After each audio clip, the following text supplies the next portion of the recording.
자, 거기 보시면 부동산 가격 이론이라고 해놨는데요.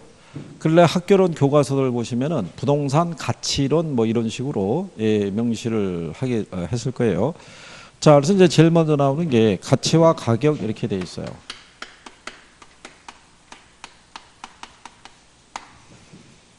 가치와 가격에 대한 거를 보시게 되면 거기 보시면 가치란 어떤 물건으로부터 장래에 창출되는 편익을 현재 가치로 환원한 값인데 가치의 정의를 이렇게 내리는 경우는 내구재에 적합한 정의다라고 이렇게 해놨어요. 그죠? 이렇게. 근데 원래 이 가치의 정의 관계는요, 학자가 내린 정의가 아담 스미스라는 학자가 내린 정의도 있고요. 거기 나온 거는 어빙 피셔라고 하는 학자가 내린 정의예요. 그거는 부동산과 같은 내구재의 가치 개념에 적합하다 이렇게 보시면 되는데요. 일단은 뭐 지금 그 내용이 없으니까 그것도 설명해 드리면은 머리 아프다고 또 얘기하시니까. 근데 거기 용어상에 보면 내구재가 있고 비내구재가 있죠. 내구재라는 거는 효용이 장기간 지속되는 재화를 내구재. 이게 여러분들 알고 있는 자동차라든가 가전제품 있죠.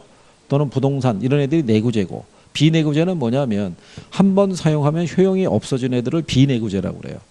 그죠? 그러니까 여러분들이 왜 편의점에서 컵라면 사서 한번 끓여서 물 부어서 끓여서 먹죠. 그럼 걔 효용이 다 하잖아요. 그런 애들을 뭐라 그런다? 비내구재라고 얘기를 해요. 그런데 일반 경제학에서 취급하는 상품이 비내구재예요. 그리고 부동산학에서 취급하는 상품이 내구재예요. 그러니까 가치의 개념이 서로 틀려요. 그래서 그 밑에 가면 이 가격과 가치의 관계라고 해놨죠. 예, 거기 보면 가격의 본질은 가치고 가격은 가치에서 결정이 된다. 그래서 가치는 화폐를 매개로 가격이 되고 가격은 가치의 화폐적인 표현이다 이렇게 해놨죠. 예, 그게 이제 아담 스미스라고 하는 학자는요, 재화의 가치는 사용 가치와 교환 가치가 있다라고 얘기한 거예요. 그죠? 그러면 특정한 재화가 시장에서의 교환 가치를 가지기 위해서는 이게 있어야 돼요. 사용 가치가. 그 재화가 가지고 있는 사용 가치가 화폐라는 단위를 빌려서 표시가 된 게 그게 교환 가치라는 거예요. 그죠? 네, 그래서 여러분들이 보시게 되면은 만약에 여러분들이 모피코트 있죠? 밍크코트. 한 600만 원짜리. 네, 그거를 포장해서 아프리카에 가서 판매하려고 그러면 판매가 잘 된다 안 된다? 안 되겠죠. 일단 그 재화가 시장에서 일정한 거래가 되기 위해서는 그 사람들에게 뭐가 있어야 돼요? 사용 가치가 있어야 되는 거예요. 그러니까 물건이 본래 가지고 있는 가치 있죠. 예, 이게 화폐 단위를 빌려서 표현이 된 게 뭐란 얘기예요? 그게 가격이라는 거예요. 그죠? 근데 예전에는 화폐라는 단위가 없을 때는 물물 교환했을 거예요. 그죠? 근데 화폐라는 단위가 만들어진 다음부터는 그 물건이 본래 가지고 있는 가치가 화폐라는 표현을 써서 뭐로? 가격으로 명시가 되는 거예요. 그래서 그 물건에 관한 가치가 상승하면은 가격도 상승해야 하네요. 상승하고 가치가 하락하면 가격도 어떻게 돼요? 하락하는 이런 관계가 되는 거예요. 무슨 말인지 아시겠죠? 그런데 요 가치라는 것은요, 사용자의 주관적인 판단이라고 보시면 돼요. 그죠? 이거는 시장에서의 객관적인 표현이라고 보시면 돼요. 주관적으로 봤을 때는 내가 생각하는 효용의 크기는 무시장이 큰데 시장에서 막상 거래가 될 때는 그거보다 훨씬 싼 가격으로 거래될 수 있어요, 없어요? 예를 들어서 한 뭐 20, 30년 전에 중학교 졸업 기념으로 아버지가 파카 만년필을 하나 사줬어요. 그때 당시에 가격으로 한 3만 원짜리를. 자기 입장에서는 아버님도 지금 돌아가시고 안 계실 때는 그게 참 소중한 물건이죠. 그러면 자기가 생각할 때는 뭐 거래 가격이 예를 들어서 중고 사이트에다 내다 팔아봐야 10,000원도 못 받을 텐데 자기가 생각하는 가치는 100만 원 이상의 가치가 있을 거예요. 근데 막상 현실 시장에서 내가 팔게 되면은 10,000원 이상은 받기 힘들다는 얘기죠. 그러니까 이 가치라는 거는 사용자의 주관적 가치라고 생각하시면 돼요.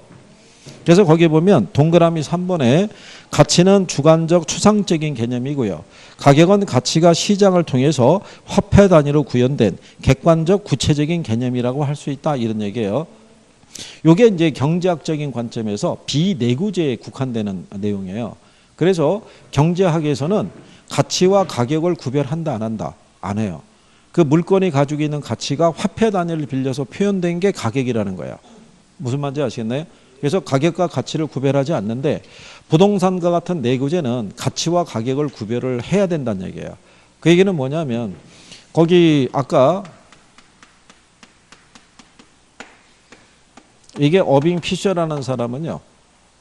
재화의 가치라는 것은 장래에 기대되는 편익의 무슨 가치다. 현재 가치라고 얘기를 해요. 그죠? 그래서 얘는 여기에 바탕을 두고 있는 거예요. 미래에 발생할 수 있는 편익에. 그렇죠? 그게 현실 시장 가격이 그 물건이 본래 가지고 있는 가치 있죠? 이거를 100% 정확하게 반영한다고 보기는 어렵다는 얘기예요. 그래서 이 부동산학에서는 뭐하고 뭐를 구별을 해요? 가격하고 가치를 구별을 해요. 그렇죠? 그래서 여기 있는 가격이라는 것은 시장에서 매도자하고 매수자 간의 거래에 의해서 실제 지불된 금액이 있죠. 예. 그래서 그걸 실거래액이라고 그래요. 그거를 가격이라고 그러고요. 가치라는 것은 장래에 기대되는 편익의 무슨 가치? 현재 가치라는 거죠. 그러면 현실 시장에서 거래되는 실거래액이 그 물건의 장래에 기대되는 편익을 100% 정확하게 반영하고 있냐면 그렇지 못하다는 얘기죠. 그렇지 않겠어요? 일반 그 소모성 재화는 그 시장에서 거래되는 가격이 물건의 가치를 그대로 반영하고 있다고 봐야 돼요. 컵라면의 가격이 1,000원이라는 얘기는 그 물건의 효용도 1,000원 정도밖에는 가치가 없다는 거예요. 근데 부동산은 수명이 긴 재화잖아요. 그죠? 근데 미래는 우리가 확실하게 알 수 있어요, 없어요? 모르죠. 그렇잖아요. 그래서 구별을 해야 된다고 얘기를 하는 거예요. 그래서 얘는 이미 거래에서 지불됐기 때문에 무슨 값이라고 그래요? 과거의 값이라고 얘기하는 거예요. 그죠? 근데 얘는 장래 이익을 바탕을 둔 무슨 값이라고 그래요? 현재의 값이라고 얘기를 해요. 이걸 한번 틀리게 준 적이 있어요. 가격은 현재의 값, 그 다음에 가치는 미래의 값, 이렇게 해서 틀리게도 준 적도 있어요. 그러면 주어진 시점에서는요, 가격은 하나밖에 없어요. 근데 주어진 시점에서 가치는 평가 목적에 따라 여러 개가 성립할 수 있어요. 만약에 이 부동산이 하나 있는데요. 오늘 오전에 이게 5억에 매매가 됐어요. 그죠? 그러면 이 거래 가격은 이거 하나잖아요. 이미 지불됐으니까 과거의 값이라고 할 수 있죠. 근데 이 물건에 대한 평가 목적이 과세의 가치를 추정하라고 그래요. 또 보험의 대상으로 가치를 추계하려고 하고 투자의 대상으로 가치를 추계한다라고 가정했을 때 이때마다 성립하는 가치는 다 같다 틀리다. 다 틀리다는 거예요. 무슨 말인지 아시겠나요? 그러니까 주어진 시점에 평가 목적에 따라 가치는 여러 개가 성립할 수 있다는 거예요. 근데 가격은 몇 개밖에 없다는 거예요. 하나밖에 없다라고 이렇게 보시면 돼요. 무슨 말인지 이해하시겠어요? 그래서 그거를 바꿔서 인용할 때가 있으니까 뭐 그런 정도로 인식하시면 되겠고요. 자, 그랬을 때 그 455페이지에 가시면요. 거기 참고라고 그래서요. 가치의 다원적 개념이라고 있죠. 예, 그거는 이렇게 보시면 돼요. 아담 스미스가 재화의 가치를 사용 가치와 교환 가치로 나눴을 때요. 요게 나중에 무슨 가치로? 투자 가치로. 얘가 무슨 가치로? 예, 시장 가치로 바뀌어가는 거예요. 표현이. 그러니까 여기 있는 투자 가치나 여기 있는 사용 가치는 주관적 가치인 거예요. 이거는 무슨 가치고? 객관적 가치다라고 이렇게 생각하시면 돼요. 그죠? 그래서 저게 한번 시험에 나온 적이 있어요. 투자 가치가 객관적 가치다 그러면 틀려요. 그래서 그런 내용 정도 정리하시면 되겠고요. 그 다음에 이제 뒤로 넘어가시면요. 부동산 가격의 특징이라고 있어요.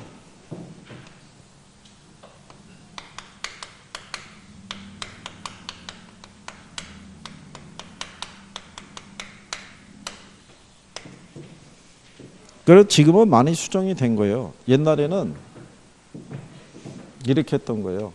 여기를 가액으로 하고요. 여기를 가격. 이렇게 했던 거예요.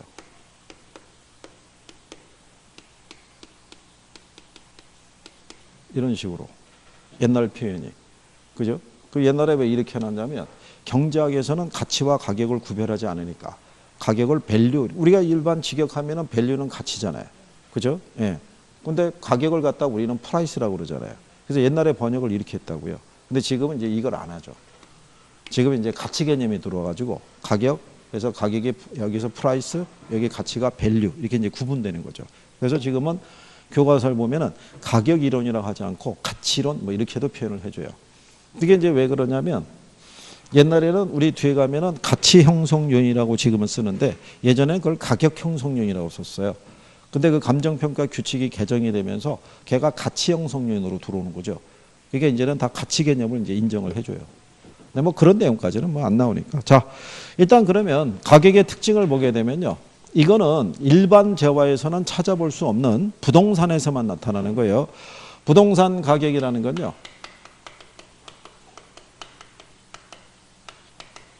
일반 재화는 달리요. 가격하고 임대료로 표시할 수 있다는 거예요. 그죠?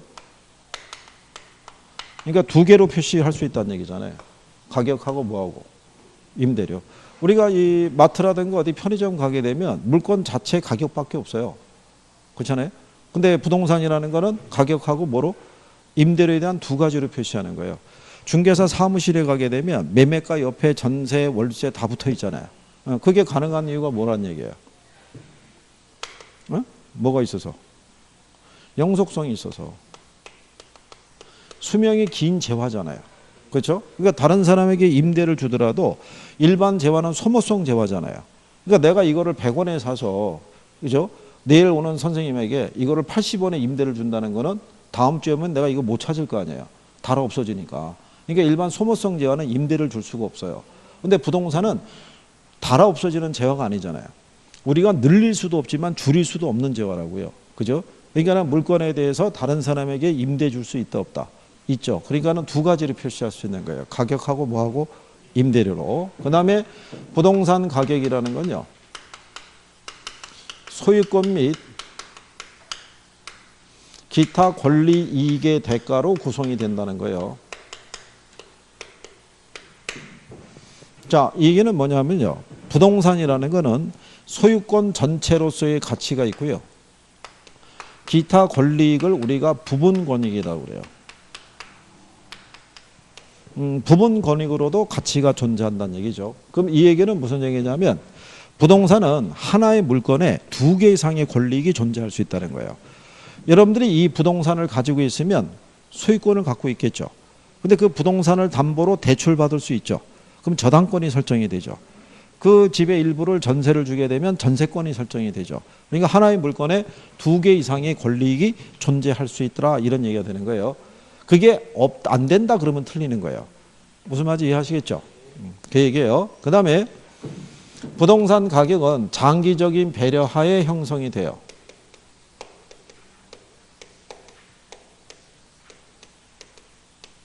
그렇죠? 그래서 현재보다는 미래의 변화 있죠? 예, 그거를 기준으로 해서 가치의 추계가 이루어져야 된다라고 얘기를 해요. 현재는 그린벨트인데 걔가 그 용도 지역 지정이 변경될 수도 있어요, 없어요? 변경될 수도 있는 거예요. 그죠?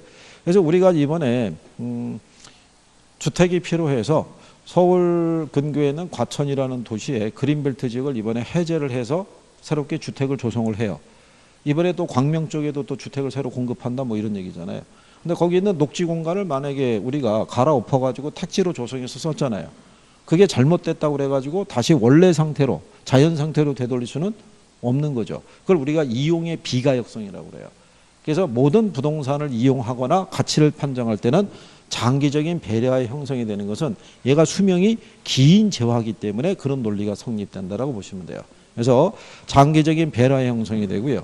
부동산 가격은 무슨 가격을 형성해요? 왜냐하면 부동산 시장은 불안전한 시장이기 때문에 합리적인 가격이 시장에서는 제시가 안 돼요. 그죠? 그러면 같은 물건이라 할지라도 거래 당사자의 개별적인 사정과 동기에 의해서 시장 시세보다 비싸게 거래될 수도 있고 싸게 거래될 수도 있고 또 정상적으로 거래될 수도 있어요, 없어요? 있는 거예요. 그래서 개별 가격이라는 거예요. 개별 가격. 그래서 평가사가 시장에서 어떤 거래 사례를 수집을 하게 되면 반드시 보정 작업이라는 걸 해야 돼요. 어떤 거래 당사자의 특별한 사정과 동기가 개입되어 있는지 아닌지 여부를 살펴봐야 돼요. 부동산 시장에서 급매라는 것 있죠. 급매라는 거는 시세보다 훨씬 싸거나 뭐 이렇게 거래된 경우가 많잖아요. 그러니까 시장 시세를 정확하게 반영한다고 보기는 어렵죠. 그러면 그러한 사정이 없는 상태로 보정 작업이라는 걸 꼭 해줘야 돼요. 그 다음에 부동산 그 가격은요, 뭐를 반영한 가격이냐면 지역성을 반영한 가격이에요.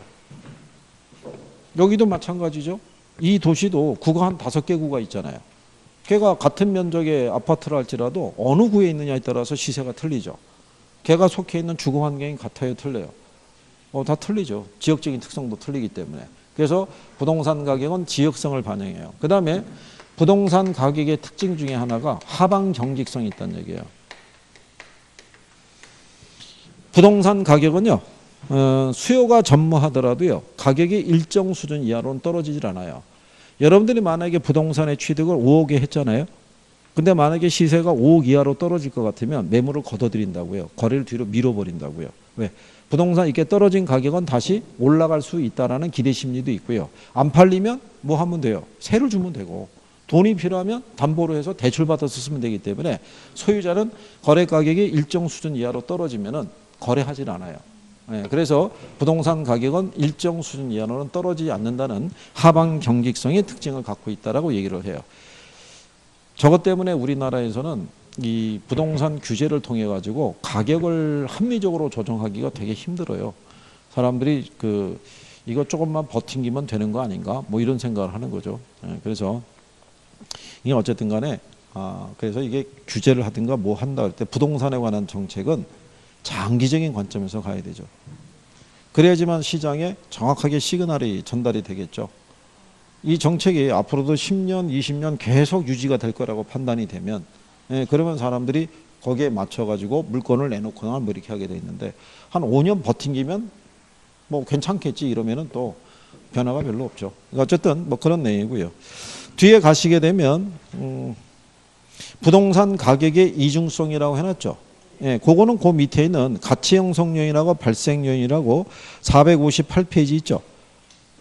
하단에 걔랑 연결이 된 거예요. 그러니까 가격의 이중성은 뭐냐면 재화의 가격은 수요와 공급의 상호작용에서 결정이 되고요. 그렇게 결정된 가격은 다시 또 어디에 수요와 공급에 영향을 미친다는 것을 가격의 이중성이라고 그래요. 그리고 그 밑에 가면 시장 가치라고 해놨죠.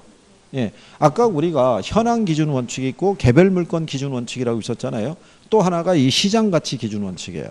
그래서 부동산의 가치는 시장 가치를 기준으로 평가하도록 돼 있어요. 그죠? 근데 거기 보시면 시장 가치의 의의가 나와 있죠. 의의를 보시면 시장 가치란 토지 등이 무슨 시장이라 해놨냐면 통상적인 시장이라고 그랬죠. 그거 밑줄 치면 돼요. 그게 들어가야 돼요. 무슨 시장? 통상적인 시장. 그걸 만약에 한정된 시장 그러면 틀리는 거예요. 통상적인 시장의 의미가 뭐냐면 공개된 자유시장을 얘기를 해요. 그죠?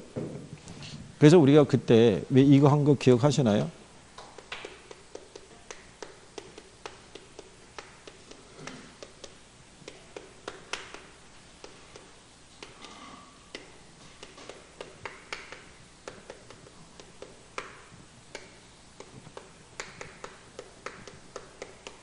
뭐 이런 식의 했을 때 롯데 시네마 있죠? 시장성이 있어요, 없어요? 이거 병원 이거 시장성이 있어요, 없어요? 이거 호텔 시장성이 있어요, 없어요? 이거 마트 이거 시장성이 있어요, 없어요? 이게 시장성이 다 없다고요. 그죠? 얘네가 만약에 매물로 나왔어요, 매물로. 그럼 우리 살 수 있어요? 일반적인 거래가 안 되잖아요. 무슨 말인지 아시겠죠? 그래서 여기서의 통상적인 시장이라는 거는 누구라도 자유의사에 따라서 참여할 수 있는 시장을 얘기하는 거예요. 그랬을 때 시장가치 개념이 성립할 수 있는 거예요. 무슨 말인지 아시겠죠? 그래서 통상적인 시장에 대한 그거. 그래서 이제 시장 가치를 기준으로 우리가 평가를 하는 게 원칙이에요. 근데 또 아까 얘기한 것처럼 법령에 다른 규정이 있거나 의뢰인이 요청하거나 또는 사회 통념상 필요하다고 인정이 될 때는 시장 가치 외의 가치를 기준으로도 평가할 수 있는 거예요. 무슨 말인지 아시겠나요? 예를 들어서 얘네가 가치 추계 요구할 수 있어요, 없어요? 있죠. 근데 얘네는 무슨 가치는 할 수가 없어요. 시장 가치는 구할 수가 없죠. 통상적인 시장성 형성이 안 되니까. 그럴 때는 사용 가치나 현재 이게 계속 이것도 나름대로의 무슨 이용으로 보는 거예요? 최이호 이용으로 보는 거예요. 이게 상업적이라고 그래가지고 다 상가만 들어서 있는 건 아니라고요. 그 안에 보면 병원도 있고 뭐 호텔도 있고 극장도 있고 다 섞여 있는 거예요. 그것도 최이호 이용의 특수 상황이라고 보는 거예요. 그럴 때는 이거는 시장 가치 외의 가치 있죠. 일명 사용 가치라고도 얘기를 해요. 그래서 그렇게 평가할 수 있다. 거기까지는 안 나올 거고요. 시장 가치를 구하는 게 원칙인데 필요하면 시장 가치 외의 가치를 기준으로도 평가할 수 있는 거예요. 무슨 말인지 이해하시겠죠? 예, 거기까지만. 그 다음에 그 밑에 가면 가치 형성 요인과 가치 발생 요인이라고 있죠. 예. 그 우리 교재는 가치 형성 요인이 먼저 나와 있는데 한 페이지 뒤로 넘기시면 이 가치 발생 요인이라고 있어요. 재화가 가치를 가지기 위해서는요, 구비되어야 될 조건이 있어요. 그게 일단 효용이 있어야 되고요. 그 다음에 뭐가 있어야 된다? 상대적 희소성이 있어야 되고요. 유효 수요가 있어야 되고요. 그 다음에 이전성. 자, 여기서 요 위에는 세 가지 있죠. 예, 요 세 가지는 경제학자들이 제시한 거예요. 이게 수요 공급 요인을 얘기를 해요. 그래서 재화의 가치는 일반적으로 수요와 공급의 상호작용에 의해서 뭐가? 가치가 결정이 된다는 거예요. 경제학에서는 가격과 가치가 같다고 보니까. 그죠? 그러면 부동산 같으면요, 효용이라는 것은 쾌적성이라든가 또는 수익성이 있죠. 이런 게 있어야겠죠. 그 다음에 상대적 희소성이라는 것은 수요에 비해서 뭐가 부족한 상태. 예, 공급이 부족했을 때. 그 다음에 요 두 개만 있다고 되는 건 아니고요. 유효 수요라고 해서 특정한 재화를 구입하겠다는 욕구는 뭐가 수반이 돼야 된다. 구매력이 수반이 돼야 된다. 그래서 요 효용하고 상대적 희소성에 대한 거를요, 우리 아까 아담 스미스라는 사람은 재화의 가치가 사용 가치하고 무슨 가치가 있다고 그랬어요? 교환 가치가. 근데 물하고 다이아몬드를 보시게 되면 사용 가치는 어느 게 커요? 물이 크다고요. 효용은. 상대적인 효용이 떨어지는데 시장에서의 거래되는 가치는 물보다는 다이아몬드가 훨씬 비싸죠. 그러니까 효용만 있다고 가치가 발생되는 건 아니고 뭐가 있어야 된다는 거예요. 상대적 희소성이라는 게 있어야 돼요. 그죠? 근데 희소성이 있더라도 뭐가 없으면, 그거를 사겠다는 사람이 없으면 가치는 발생할 수가 없죠. 그러니까 뭐가 있어야 돼요? 유효 수요가 존재해야 된다는 거예요. 근데 이거는 부동산 학자가 제시한 거예요. 자, 일반적인 상품은 시장에서 거래되는 가격이 있죠. 그거를 지불하면은 다 종결이 되는 거예요. 근데 부동산은 잔금을 지급하고 난 다음에 뭐가 있어야 돼요? 등기 이전이 있어야 돼요. 그러니까 권리의 이전에 제약이 있으면 안 돼요. 그러니까 가령 예를 들어서 토지 거래 허가 구역으로 지정된 지역의 토지 있죠. 얘는 허가가 안 나면 거래가 안 되잖아요. 권리 이전이 안 되잖아요. 그렇게 되면 안 된다는 얘기예요. 그 부분에 대한 제약이 없어야 된다는 거예요. 그래야지만 하나의 가치가 발생할 수 있다는 거예요. 그럼 결론적으로 재화의 가치는 수요와 공급의 상호작용에서 가치가 결정된다는 얘기죠. 그렇죠? 그러면 이 가치 형성 요인이라고 하죠. 얘가 시험 지문에도 써요. 앞 페이지로 돌아오시면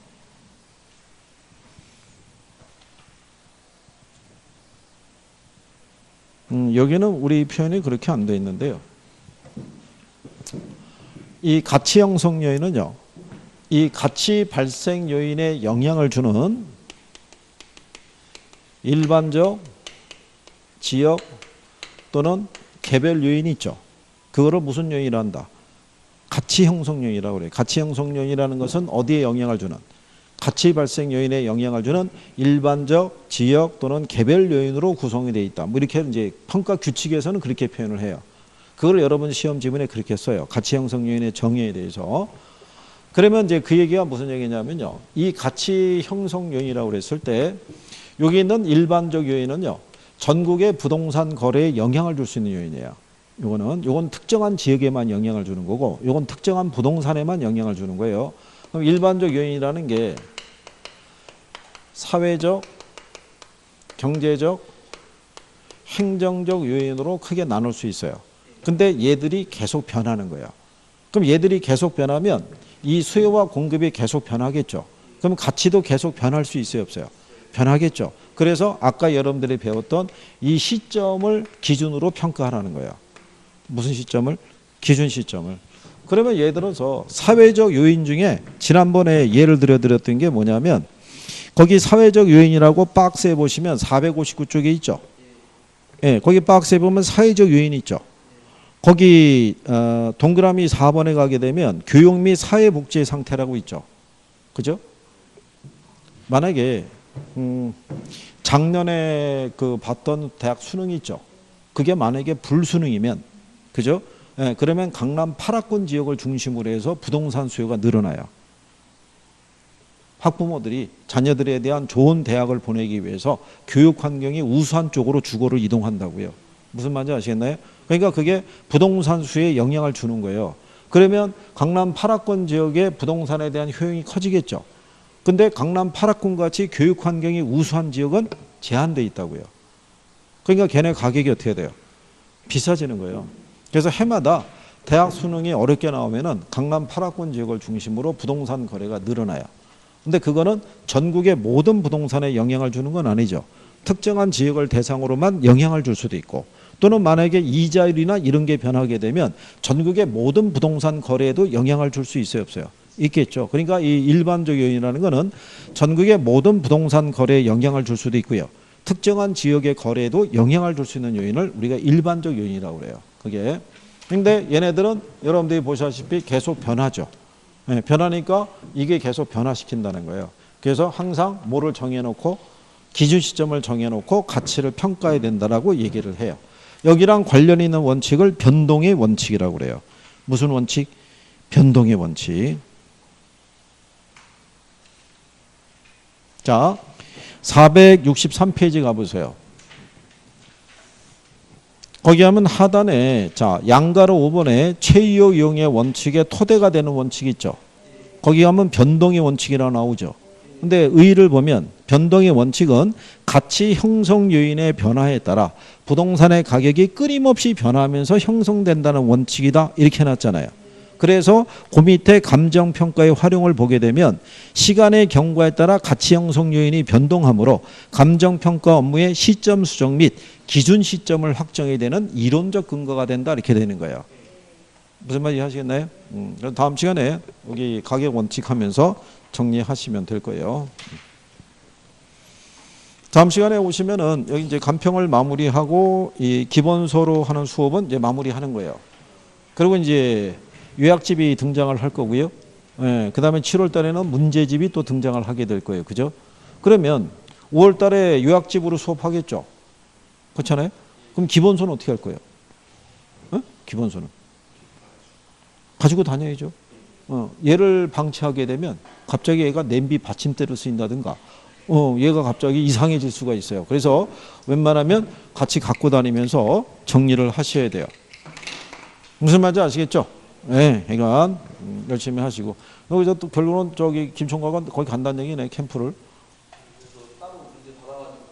야, 말도 안 돼. 따로 문제는 무슨 따로 문제야. 그냥 아이고 참 진짜. 어쨌든 한 주들 잘 보내시고 5월에 뵙도록 하겠습니다. 고생하셨습니다. 수고하셨습니다.